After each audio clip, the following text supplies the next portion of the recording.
The PlayStation is home to so many interesting, rare and quirky games, even experimental titles that, for the most part, even up until recent times, the majority of us have never heard of at all. There's so much diversity in this catalogue of games, especially even over in Japan, that we have yet to discover. With a lot of them that you do manage to find or play, there's very little information relating to the background or history of the games that you can find online. There's literally nowhere to be seen. And one of the games that relates to that aspect, which we will look at here, goes under the name of The Witch of Salzburg, which is an adventure game that was released for the PlayStation in Japan in 1997. And like I said, to try and find information around this game is very, very rare. It's nigh non-existent, in all fairness. For the odd page that you might find, you might get maybe a paragraph or maybe one line documenting the history of the game, and that's literally it. There's nothing. Apart from a few gameplay videos that you might see across YouTube, there's literally no background as to the game. The only bits that I have been able to find is a short description based on that the concept of the game is based around a group of present day students that are sent to investigate the history behind a 500-year-old Austrian witch hunt, which leads them to an old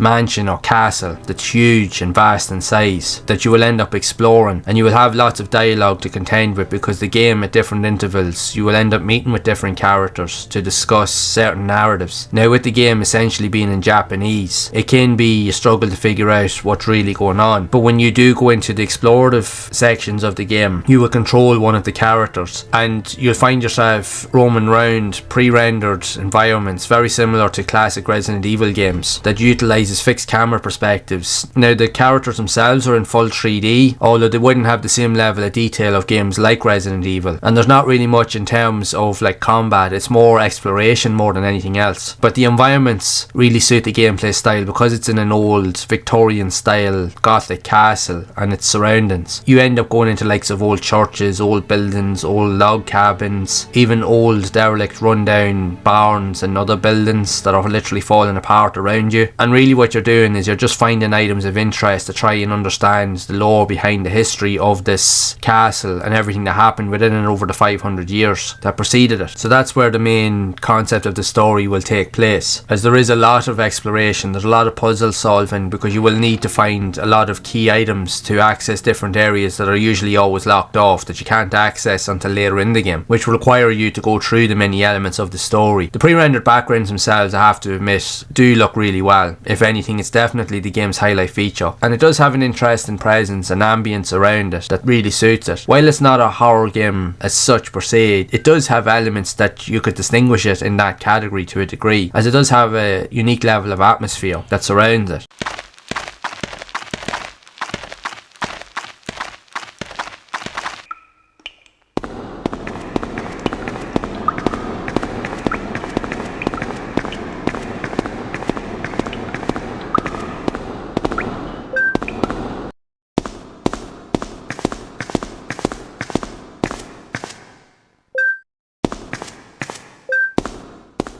But from the time that I spent playing it, I didn't really come across like any enemies as such. You find yourself just exploring and trying to figure out where to go. But one of the major things that I found with the game is that it is very dialogue heavy, because you'll get into scenarios where you'll be met with likes of intro sequences where you're in discussions with a lot of other friends and teammates, and some of the conversations can go on and on and on and on to a point that it will almost bore you. And the fact is that everything's in Japanese will only shorten your attention span, because you won't understand what's really going on. You'd rather be just having the ability to move on or even skip some of the dialogue so that you can move on with the exploration elements within the game. Now, some might find this annoying, but others will kind of get the gist of what's going on. But hopefully at some point there'll be some sort of fan translation, because I genuinely think that this will really help to describe the narrative in the game, so that it will provide more understanding to the game's lore and will just make it more approachable to players overall. But from the time that I did spend playing it, yeah, it's interesting, it's different, it's quirky, and it's very experimental. It takes elements of games that came before it, but tried to add its own proceeding on things. But it's just very interesting, let's just put it that way. It won't be for everybody, but if you do like games that utilise this pre-rendered style with fixed cameras and beautifully crafted background sequences, you can definitely give this one a try. But just don't expect anything on the standard of Resident Evil, because this isn't it at all. But it does offer something that is interesting and yet different at the same time. With that being said, I would love to know your thoughts of this and what do you think of it overall. Did you know anything about this game at all from back in the day? Or do you even know something about the game that maybe most of us don't? So whatever you do find out or know about the game, I would love to hear it, so be sure to share it down in the comments below. And if you would like to see more content around more unusual, quirky and interesting yet rare games like this that were released on the PlayStation, then leave a like on the video, subscribe to the channel, and you can also check out this playlist here on screen to see a lot more of those games in action that I have covered previously on the channel. And as always, keep those gaming memories alive.